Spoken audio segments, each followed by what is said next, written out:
All right, so we have Ms. Kweighbaye with us today. She's going to be the first alumni who's going to be spotlighted in January. We want to dedicate a month, each month, to spotlighting members of our community so that we're informed about what we're doing and how we can leverage members of the Wight Foundation community for professional advancement and for guidance. So I want to thank Ms. Kweighbaye for being here today. Kweighbaye, Thank you so much. Thank you for being here. First, I'm interested to learn about how has the Wight Foundation impacted your life? How has the Wight Foundation not impacted my life?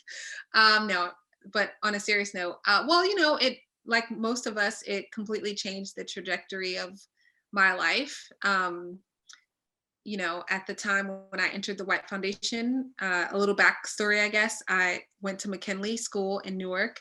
I didn't really know anything outside of like my neighborhood, or I don't think I really had any big dreams. I was an athlete at the time. And when the Wight Foundation came to McKinley, I don't remember who it was that came or exactly what they said, to be honest, but I just knew that they were talking about, they had all these beautiful brochures with lovely campuses and talking about like brighter futures. And I think I was like probably too young to understand what not having a brighter future meant, but there was something about what was being said at by the person from the Wight Foundation that was talking to us that made me feel like I really wanted that, and I wanted to be a part of it, and I wanted to go after it. So I applied, and it was such like a rigorous process, and you really had to be, as we all know, very committed to the process. There were definitely a lot of levels, and in my year, there weren't as many levels as there are now. I got in the 8th grade. I think now it's like 7th grade, maybe, who knows, maybe 6th grade now that you guys do.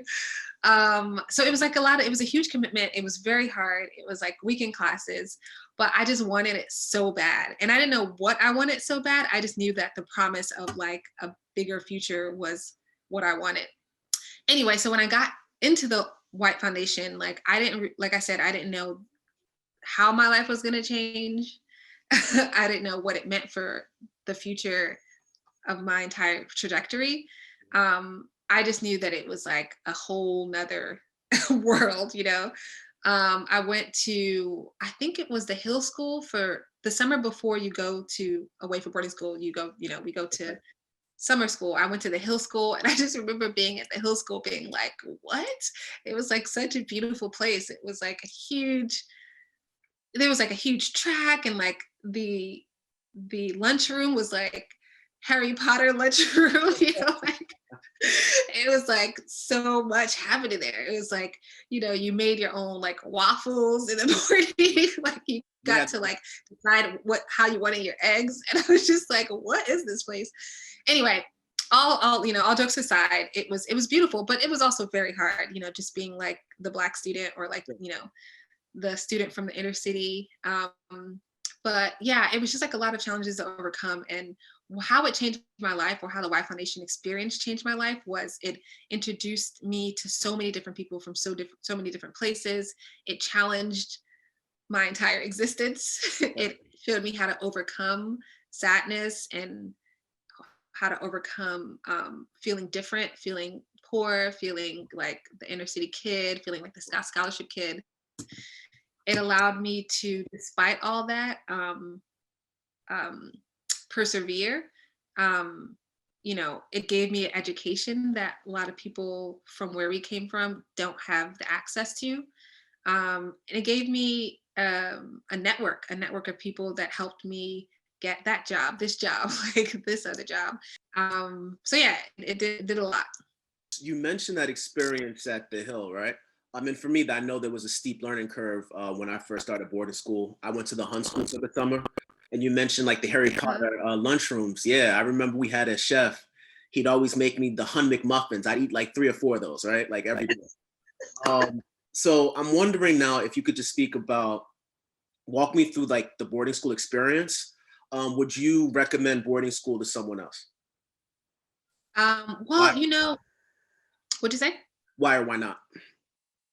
I think there's definitely a lot of pros and cons boarding school. It all depends, I feel like, on the individual. Um, I feel like a lot of times, I guess what the risk is to make it seem like if you don't go to boarding school, then you won't have access to a good life, which I don't think that's the case, you know? Like, I think you might have to try a little harder, because boarding school does give you a network, but I don't want to make it feel like only people that go to boarding school can have great lives, like that would be a disservice to all the students that we went to school with in Newark that didn't get the Wight Foundation scholarship, don't get that scholarship, or can't afford blah blah blah. And I think another con for me was it was just so hard as a woman of color, as a young girl, going to boarding school and not having access to like a beauty salon, not being able to not really knowing what to do with my hair, or like hair being such a huge, like something that people always commented on, like, look at your hair, it does this, it does that, like, look at that hair, and when I went to Blair, I had like flat twists, and I was like, like I was like all up in your face. And the way just my personality, or just who we were, or who I was, I should say, like it didn't really fit into the system there, so I had to, I don't know if I had to, but I felt like I had to change a lot. I felt like I had to like change who I was, change how I spoke, change how I behaved, so there is a lot, there are some cons to the boarding school experience, because just because, you're different, like you go there and you're different, and you don't have the privilege that a lot of people have there. And so you have to struggle with how to fit in, and like, yada, yada, yada. But there obviously are a lot of pros, like you get to live in a beautiful place, you get nature, you get whole types of different people, you get like a peaceful, quiet place to study and to learn. You get like, sports, like you literally don't have to do anything but go to school and go to practice, like for Blair, for me, you were required to do 3 sports your first year, and I think it like sort of trickled off as you went by, but then there was like formal dinners and da, da, da. So there was always like something for you to do, but you didn't have to do anything but go to school and like go to practice. Okay. So I know all of the adults out there knows that like that's like a dream right now. I can't imagine if that's all I had to do, like go to school and go to practice. Yeah. So there was like and there was a lot of trips. There was a lot of like conversations that you had access to, that you got to hear and listen to, and like there was a lot of ways that you were changed by what people said, and like by what you were taught. So there was a lot of pros.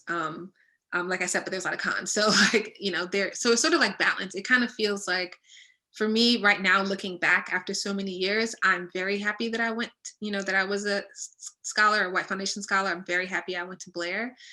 When I was in it, I was like, not that happy, it took me like a few years to sort of get into like it took me until like my junior or senior year to be like, oh, okay, like this is quite the opportunity. So yeah, like looking back, like I do see a lot of pros and cons. I do feel like there's a lot of ways to lessen the cons. Like, does that make sense? To relieve the cons, to like lower them. Maybe I feel like there's probably some programs that we can start, like that allowed us to talk more to each other as Black students about like what we were experiencing and like some of the ways to get through it. And I know that the Wight Foundation has those resources too. But I feel like at that time, I wasn't really aware of like the day-to-day, racial feelings and like stressful feelings that I was going to go through while I was at Blair, while I was in the experience. But yeah, I mean, you sort of blossomed after a few years. Like, I got a little bit more involved. At first I was like only playing basketball because that was what I did in Newark, and that's what I wanted to be. And I was actually a really great basketball player, but it wasn't, and I didn't really want to be involved. So I decided to do cross country, because it was like, it was like an individual sport. I didn't really have to like talk to nobody. But like in my junior, senior year, I started sort of like really opening up a little bit. I like joined the chamber ensemble. I like, What you know, ensemble? I think chamber Oh, for, wow, okay. Wow. yeah, because I played the violin. I joined the chamber ensemble. I got more involved. I started being like a head waiter at the, I just got more involved. I got more involved in the, Was this for the dining hall waiter? Is that what you meant? yeah, I was too. So I just got more involved in the school and all the things that it was offering. Okay. But like I said, like, you know, there's pros and cons.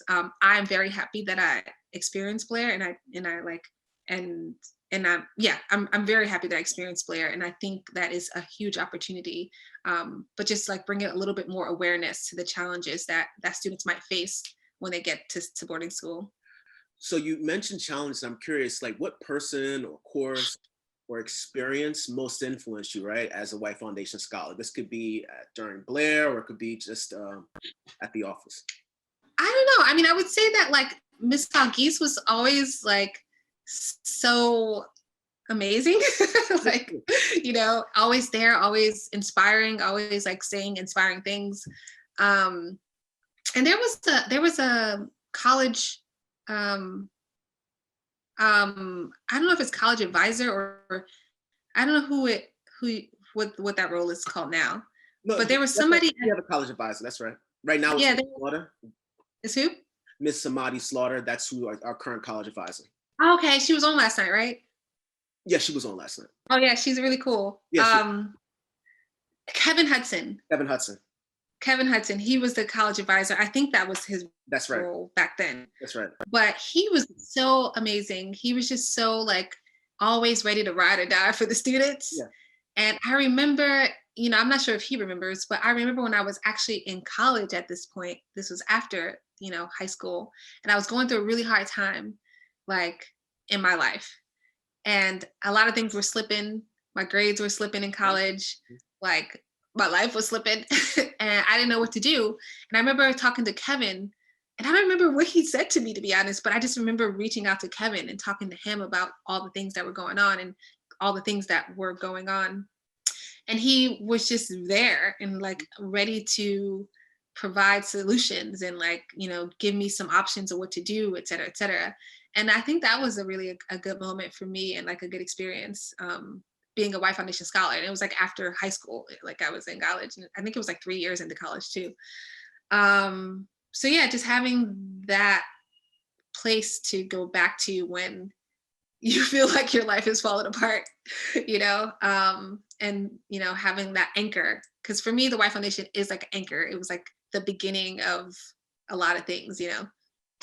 For sure. You mentioned, even with Miss O'Geese, for me specifically, this is a woman who I feel like I'm probably more impressed with her now. And there are a few people who with time, they keep getting better. And I'm like, do you notice that her memory, how she never forgets stuff, right? I still can't believe she looks the same from when No, I was 14.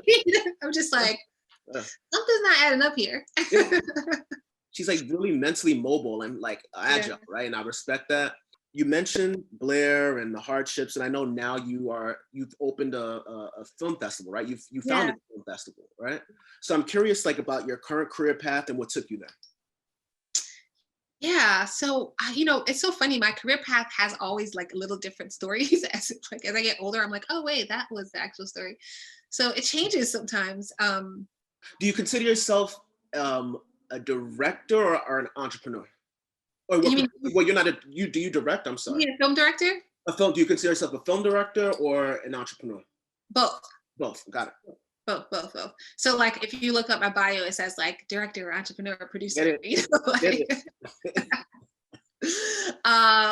yeah, I consider myself both. So what happened? Okay, so I got to college. I got to NYU. I was playing basketball still. I stopped playing basketball. Did you play basketball at NYU?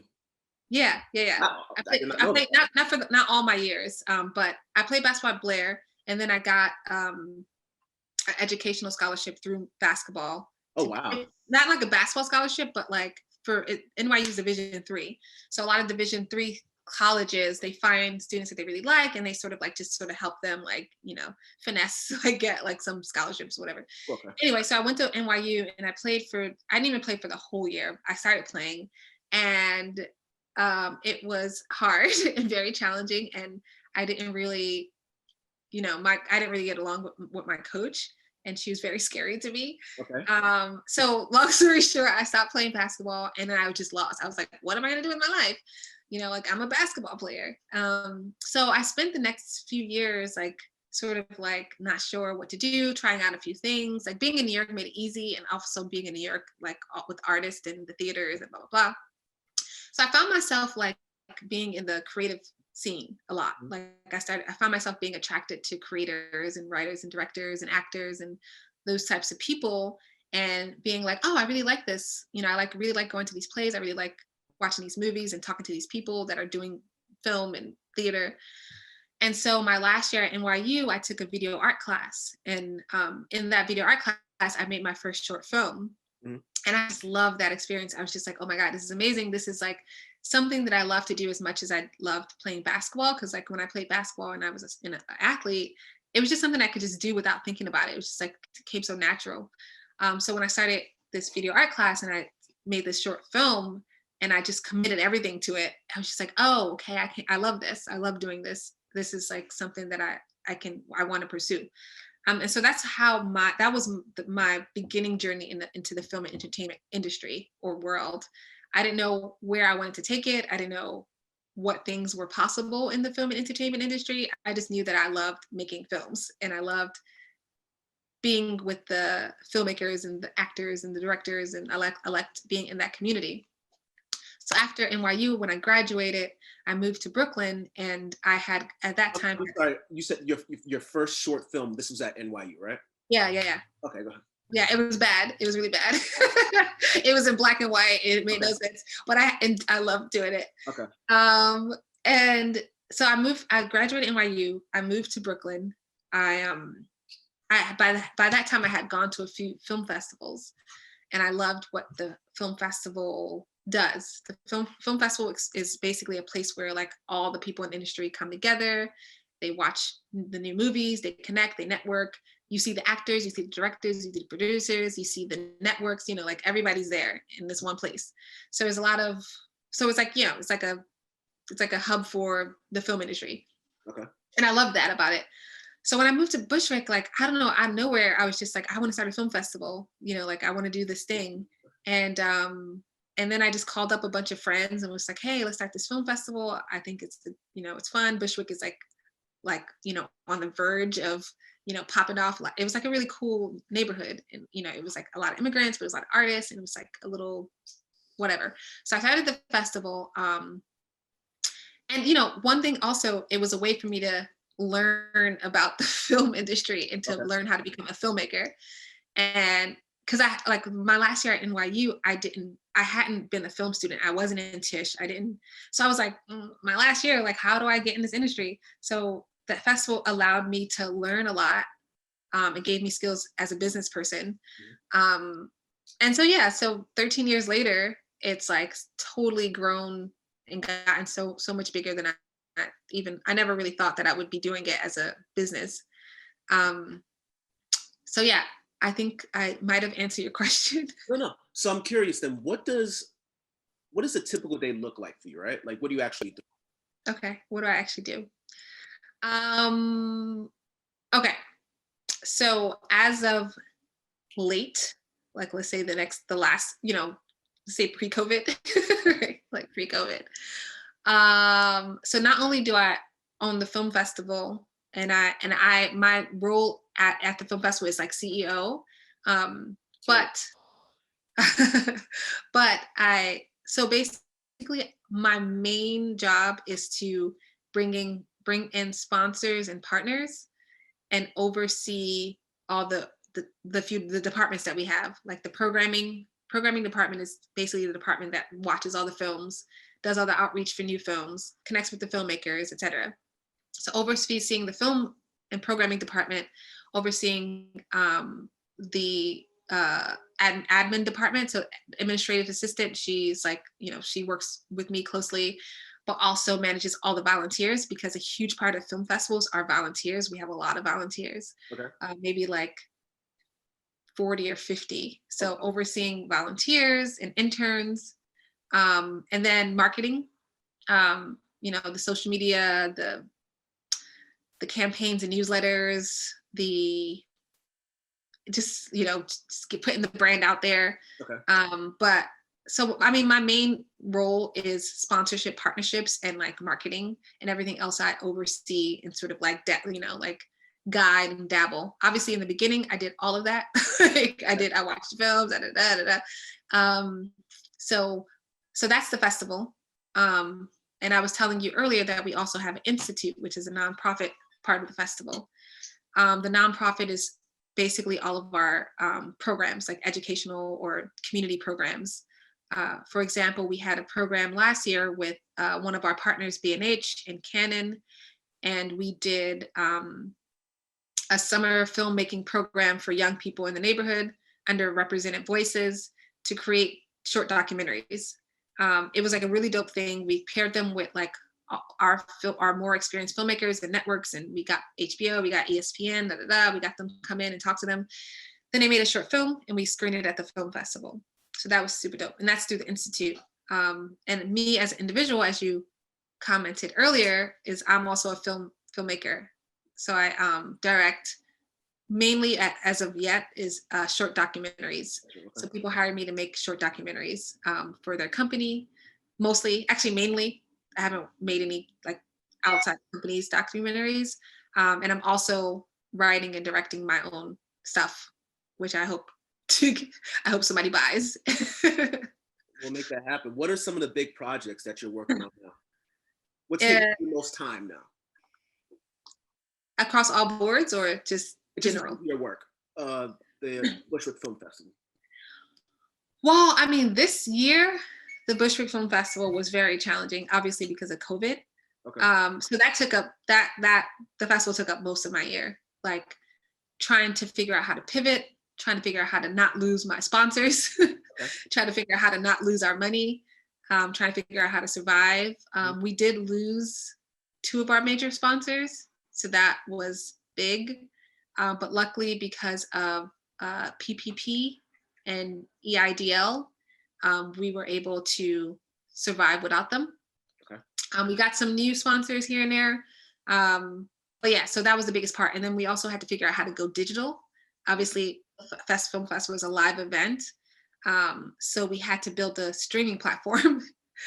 So we had to hire a company to build a streaming platform. And then we had to move everything digital, which was, challenging. But I'm sorry, what I'm hearing is that not just from you, but this whole episode that we're going through required a lot of companies and organizations to have like a digital strategy. And if you don't have a digital strategy, things are going to be really tough, right? Yeah. Okay, interesting. Yeah. We didn't really have a digital strategy. We did obviously we did all of our marketing online, but all of our events were live. Everything we did was live events. Yeah. What are some of like the most rewarding or fulfilling aspects of like the work that you do? What do you said a better way? Let's say it this way. What do you get excited about when you wake up? In terms of your work, what excites you the most? I love the people I like get to connect with and work with and talk to, because the people that I get to talk to and work with, like I said, just how I felt like when I was in college, like they're the writers, they're directors, they're the actors, and they're all creative people and storytellers. And I just love having conversations with those spaces. And I love watching movies. I love going to the theater. I love watching the growth of creators. Like, since I've had the festival for 13 years, there's a bunch of filmmakers that submitted 13 years ago, and then now they're on HBO, they're on Netflix, they're on Amazon, they're on Hulu, I love being a part of that journey, being someone that contributes to that journey. What else do I love? I guess on a creative side, I love being empowered, or not empowered, but I love learning the art of storytelling. I love stories. I love making films. I love hearing people's stories. You have to be skilled at this art of storytelling, not even just for film, but I think in life and just in general, right? Storytellers get ahead, right? Yeah. Well, I know. Yeah, I guess. Yeah. Yeah, definitely. Especially, I mean, I guess on a more professional level, you definitely have to know how to tell your own story in interviews and things like that. Um, but I mean, I can talk for hours to somebody about like where they grew up, what's their background, like what this, da da da da da da da. But yeah, and so I just I love being in that in that industry. I also think that movies and stories are transformational. Okay. In what As way? you know, like the Wight Foundation is Sure. transformational. Like the stories that we get to the stories that become our lives because of the Wight Foundation, those are like, I mean, come on, like that just hearing those stories can transform somebody. Like, when if I'm a 14-year-old student in McKinley or whatever, and I like meet you, Walden, and you tell me about how you went to China for 10 years and started small business or a business, like what? Like, like the stories that we get to have by going through programs like the Wight Foundation is like can really change somebody's lives, and it like shifts you and moves you and makes you like inspires you. So like all those things that we get to have through the power of story. Well, even listening to you right now, it just inspires like different thoughts, right? And you start considering different possibilities that weren't there before, right? Well, Yeah. for example, for film, one very important question I have, I think, what about the aspiring actress? The story that I have in my mind, she wants to be an actress, or excuse me, he goes to LA, he works at a restaurant, and then he gets noticed, right? But how does it work? If you're trying to be an aspiring actor, I'm telling you, in my mind, that's how it gets played, right? But how does Yeah. it work if you're an aspiring actor or actress and you're trying to break in the industry? Realistically, how does it work? Wow. Yeah. It doesn't, I don't, there's the stories of just being discovered, are very, I mean, obviously you have to be discovered, to blah, blah, blah. But I don't think it happens that quickly. Like a lot of the actors and directors and producers I know in my life was like a long time. It took Uh, a long time of showing up, a long time of integrity, a long time of being somebody that's reliable, a long time of being like somebody that's a team player and knows how to collaborate well and not try to like run the show, even if you're the leading actor or even if you're the director.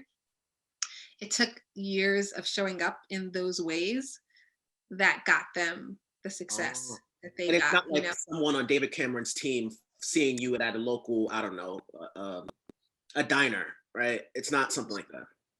I think it happens for some people for sure, but for the majority of the people that is the industry, it took, they are committed, they're like lifetime committers to their craft and to the industry. And so it's not like, they're not going to give up after a year or two of not being discovered in LA, like the people that I know and the people that are successful now too, they have just been, like I said, showing up in those ways over and over and over and over and over again, sometimes for 5 years, sometimes for 10 Wow. years, sometimes Wow. for 15 years. Okay. And then they get that contract at the network and now they're making a like, like, woo. So there's so many opportunities there. And I think that like all industries, the film industry, there is a myth that says it's like 0 to 100, like Okay. real quick. But it really isn't, a lot of times for the majority of people, it is like one step at a time. Okay. 1, 2, 3, 4, 5, 6, 7. And like I said, I think there's so many talented people in this industry, and they all just really want to collaborate to make something amazing. So I think a huge characteristic a lot of people have in the industry is like the ability to collaborate and Okay. ability to put the project first, above everything else, above themselves, above their ego, blah blah. There's a lot of big egos in Of in our course. Of industry. course. There's a lot of competitiveness. There's a lot of people stepping on people's toes. Yada, Okay. yada. There's a lot of that happening. But I think generally speaking, when you work with somebody, like for example, if there's a production, like a small whatever, so me and you are working together on a crew or like actor, blah blah blah, and everybody recognizes that person that like shows up on time, that is like ready to help, that's ready to collaborate, that has a generally good personality, and then when that production ends, they call you for the next production. You know, they call that person for the next and the next, and next thing you know, you're like working on Will Smith's next set. You know, and that's basically really that is more the status quo than the getting discovered in the diner, you know, like because you're amazing, you know. Now, interesting. Now, you mentioned just in terms of like character traits that like help you stand out, collaborating, right? Networking are important. If you're an aspiring actor, like what other characteristics do you think like are like super critical, right, to possess in order to break in? Yeah, I feel like for actors, it has to. I mean, I'm not an actor, but you know, I have a lot of friends that are actors. Um, it really is just um, what do you call it? Practice, rehearsal, practice, rehearsal, Okay. and showing up. You know, like practice, rehearsal, showing up, and I feel like most of life is that, like showing up, like showing up for your audition, showing up for like rehearsals, going out, not giving up. Like just, I have a friend in LA now that I love her, and her story is always very inspiring to me.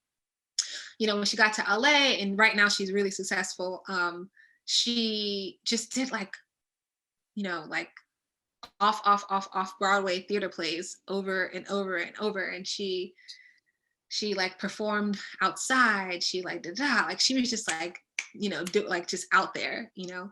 And, you know, eventually she got to, you know, she met like somebody that was like a celebrity and they saw her work and blah, blah, blah. And like, you know, and then she got to the next level of her career.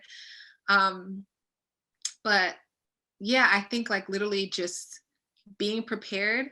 I feel like, was it, I don't know who, like one of the Oscars recently, I don't know if it was like maybe like a Clooney or a Brad Pitt or somebody, they were like,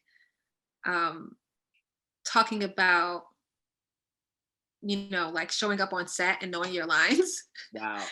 Like how, like little things, like just how important that is, like how yeah, just like, you know, showing up, being prepared. Okay. And really that is like Professionalism.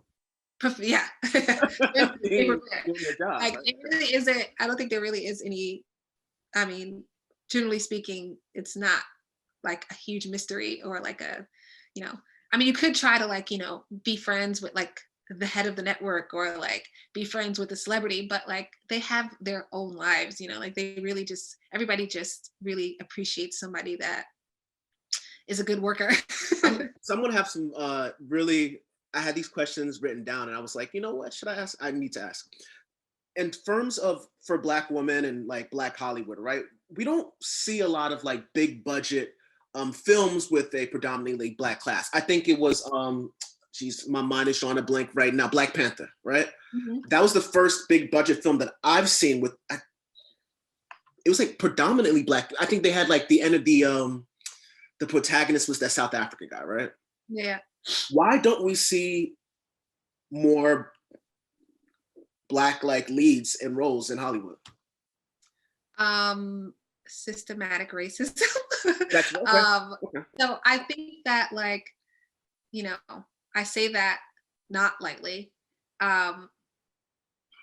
You know, last year I did a TEDx about the importance of diversity in film and entertainment, like how it's a global issue.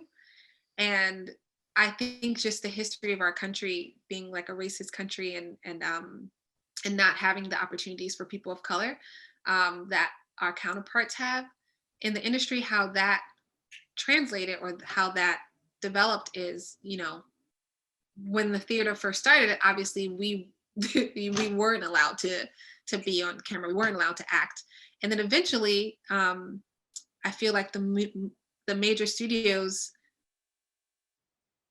Eventually, what happened? I feel like the major studios, they're about the numbers and the networks, and sorry, the numbers and how much a film can make. Exactly. Now what was created was this I guess this lie that said that like if there are people of color in certain films or TV shows, then it doesn't sell well to the audience. Like then it, we can't sell tickets. We can't sell tickets with like a whole, like everybody as a person of color, then our, most of America or our audience won't buy these tickets. But that's not true. That's not true. That's not true. Obviously that's not true, right? I think the system, the studio system and the entertainment system or industry is suffering from all other industries, the same thing where like inequality impacts the ability of people of color to thrive and impacts the ability of us to get more opportunities and more roles.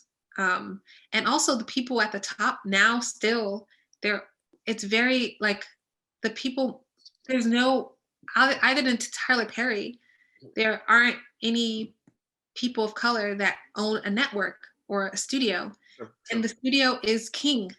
The studio, are the ones that he's the only one, right? In Atlanta. Am I correct? He has that's right. All right. Yeah. I feel like before Tyler Perry, I'm sure I looked it up, like I forgot the name of the person, but there were like one or two maybe other people of color that started a studio that doesn't exist anymore. But I'm gonna have to fact check that. So let me fact check that and get back to you.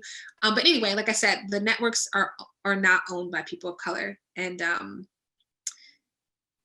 yeah, that's how it was. And I feel like obviously it's changing. There are more people of color creators that are out there now that have more power, have more money, and they have more ability to hire people and tell stories that's reflective of the world, like that shows more stories outside of like, yeah. So I'm assuming then that there are not a lot of people of color just like with the screenplays, right? Like who is coming up with the material, the content? You mean writers? Writers. Yeah. I don't know the percentages of people of color screenplay writers, to be honest. Yeah, I don't know the percentage. I mean, I'm sure it's like pretty low, but I don't know the exact percentage. I think what I do know in terms of directors, like last year, 2019 and 2018, only about like, and I'll send you the report, and I don't remember it because I did my TEDx like a year and a half ago. Okay. But it was maybe like 2 or 3% of the directors for major Hollywood movies were people of color. Okay. And when it came to the Oscars, out of Oscar history, I think only like 3% of people of color got nominated for Oscars in all the history of Oscars. Really? I didn't know that. So I will send you the numbers just so maybe you can put it on the page, or like, I don't know how you're gonna share this information with people, but yeah, the numbers are really low. The numbers are really low. It's actually pretty sad because obviously stories impact how we feel about ourselves and how we view others and how we relate to other people. So if we don't see more diverse faces on the screen, it actually impacts the way we behave in the real world, Absolutely. Just in terms of, because before I think this was the Me Too movement, like I think some of us knew that there was a lot of shenanigans, right, being played, especially if you're a woman and you're trying to break into the industry, the expectations, this bartering for kind of like, how can I put this? Trading, you understand what I'm saying, right? No, I don't understand the question. So what I'm trying to say is like, I think especially with the Weinstein situation, where you hear stories of women, if they want to be featured in this movie, that they're expected to have to like either sleep with this person to get ahead, or at least cater to him in whatever way he needs to be able to get into the industry. Yeah. So what's the question? The question is like, is that as prevalent now as it was before? I don't think. I don't know. I don't think it's as. I don't know if it's. I think it's still there for sure. I don't think it's as prevalent, and I think obviously everybody had a wake up call as to there are now consequences that happen if you want to be a Weinstein guy. Like there's definitely major consequences. I think for me personally, what I've experienced, more so as an entrepreneur or just like a woman trying to like achieve her dreams, I do realize that like sometimes when I'm trying to just like have a business meeting or like talk about business or like, there's always that a possibility, not always, but sometimes there's a possibility that, the guy in power wants to like have drinks in the restaurant. And I'm just like, no, I just want to talk about business. Like, like the other day, something happened weird to me. This is like maybe a small thing, but like once I was on LinkedIn and I was like trying to get a meeting with just a financial investor person possible, and we were going back and forth, and I was like, and it kind of turned into like not a conversation about like, well, it wasn't anything like crazy or weird. It was just so subtle. Like, Got it. It went from us trying to figure out a time to speak to like me receiving a photo of him on a holiday, and I was like, like, and I was like, that feels like something that I would send if I was like talking to somebody, like, trying to start a relationship. It just kind of felt not professional, and that kind of threw me off a little bit. I was just like, there's something not professional about me seeing you in like Hawaii, like why are you sending me this picture? Oh, here's me in Hawaii, right? And I feel like those are some of the challenges that women face. Like when you really just want to have a business meeting in like the office, they're like, let's go to a restaurant and can I get you a glass of wine? Like I'm just like, so yeah, so I think it's still prevalent for sure. Not prevalent. I think it's still there for sure. And I think, we see it still every day. There's a show on Hulu called The Assistant that's really good. That's about this thing. It was actually created by a Bushwick Film Festival filmmaker alumni. Okay. And so I think that, I don't even say women, men too, like, women and men experience this, when it comes to power and opportunity. Is it more difficult for a woman though? I don't know. You tell me, Walden. I don't know. I'm asking because I've heard stories from men in the industry as well, where it's like they find themselves in really weird situations, right? Very similar to the story you're saying about like, the photo when you're supposed to be talking about the movie. So I don't know. I'm wondering, from your experience, like just in the industry. I don't know. I feel like, okay, so I don't know. Have you seen, there's a movie called, TV show called I May Destroy You. Have you seen it? No. Okay, you have to see this. Anybody watching has to see this. It's so good. It's so good. It's on HBO. And there's a scene, the show really is about a woman who ends up experiencing a rape, right? And it's a dramatic comedy. So the story sort of talks about like, that trauma and like how to overcome it basically. Okay. But in the story, her friend, who's a gay man, also experiences it too. And his process is a lot different. Like, when he goes to the police office to report it, they like don't take him seriously. They like, mock him.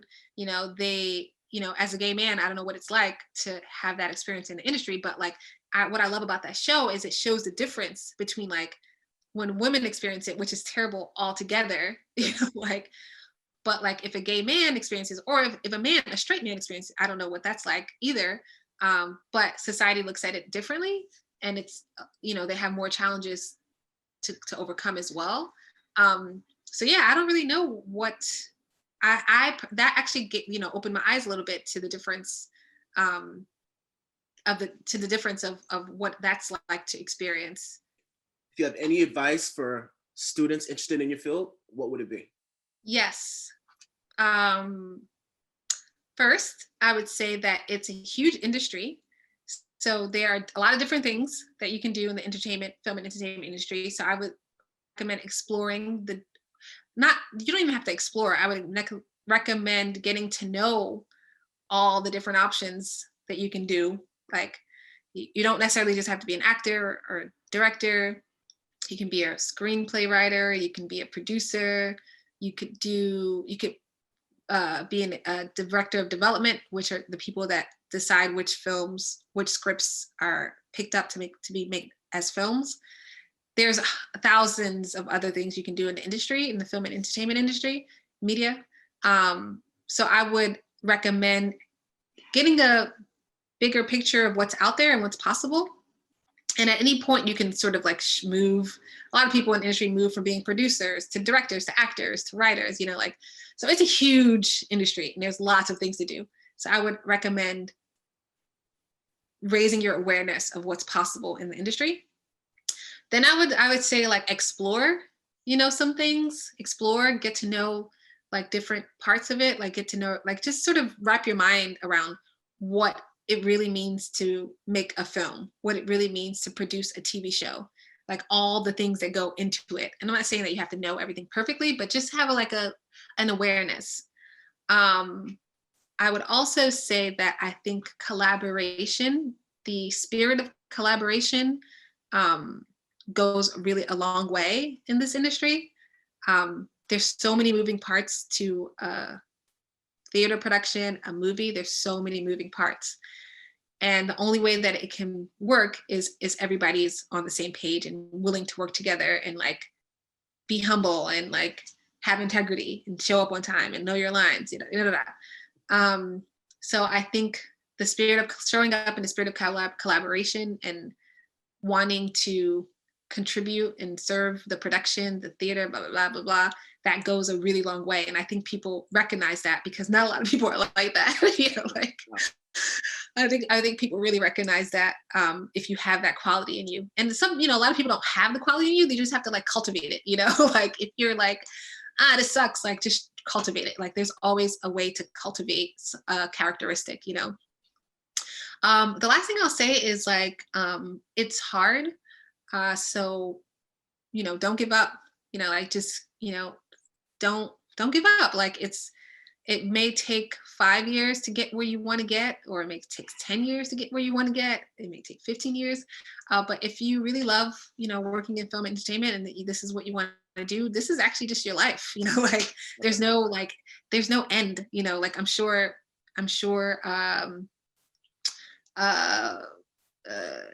well, I'm trying to think of somebody famous. I'm sure like Whoopi Goldberg it's still her life. Like she's still trying to achieve things. She's still trying to get somewhere. Denzel Washington is still trying to get that next movie. He's still trying to get in blah, blah, blah, blah, blah. So there really isn't ever a point where you make it, like it's just the next step, next level, next accomplishment, next thing. And so I think if you get out of the space of saying like, I want to make it, like, what does it mean to make it? Like, and just get into the habit of being like, this is my life, this is what I do. Like I'm in the film industry, like this is my life and there's always going to be different stages and this is what I do. So I think that allows you to enjoy it and it gives you happiness in what you do. And that's the whole point of it, right? Like you're in your industry because you love it. So like you should do things that help you to love it, and not just be like angry. I think I think more like on a practical level though, like I think time management is really a good thing. Like managing your time really well and managing your time really well, like what do you have to give up to get to where you want to go? Like, do you have to give up watching TV 6 hours a day? Like, do you have to give up hanging out with friends? Okay. Like really, really paying attention to your time because like that time goes so quickly. What I do is I have a timesheet. I don't, I'm not perfect with it, whatever, but like I pay attention to Is it an like, electronic one, like, or is it a paper? I have a paper one. No, that's because I need tips too. So does that work? It does work. It does work. It All works right, for me. I've got But like a whole bunch of different experiments here, right? Okay. like, I think it's such a, I mean, even if you don't stick to it, it's a really good experiment because like, like I right now I've gotten to the point where I wake up at 6 o'clock, right? Better Some than- people wake up earlier, which is dope. But like, so I'm like from 6 to 6:30, 6:30 to 7, 7:30, da, da, da, da, da. So I like That's precise by half hours. half hours. Like, well, no. I mean, if something takes me an hour, then it's an hour or 2 hours. But and I'm not saying I do this perfectly at all, by no means. But if you do this even for like a week, you're just so aware. You're like, oh my God, I spent Okay. 45 minutes holding my phone. Okay. Okay. I spent like, and then you realize, and when you look through your day and you see all the collective hours that were just like wasted, right? Wow. Then at the end of the day, you're like, oh shoot, there was 6 hours of my day that Yeah. I like literally did nothing. Yeah. Wow. And then it allows you to allocate just awareness. I feel like just bringing awareness into anything changes. I think that what you're saying is critical, the awareness aspect, because sometimes you're not even aware of like how much time you're wasting, right? And this at least helps you to be more mindful of Yeah. like how you're spending your time and what you're doing. If you could email, is it a Excel spreadsheet? I'd love to see a blank template. It's so basic. Yeah, I'll send it to you. No, please send it to me because I will definitely look at it. And I know first of all, I want to thank you for spending your time with us this morning, time with me, the foundation this morning. We appreciate it. If any of our scholars have questions after viewing this, do you mind if they reach out to you? They'll contact me and they'll reach out to you. Yeah, I would love to get some emails or calls from Wight Foundation scholars. Okay. Yeah, I'm here. I'm available. I'm definitely down to talk. If anybody's going through any boarding school stuff, like holla at me. I'll do my best to get back, as quickly as I can. But yeah, so yeah, please consider me as a resource. I am here. I am committed to the Wight Foundation. So yeah. Thank you.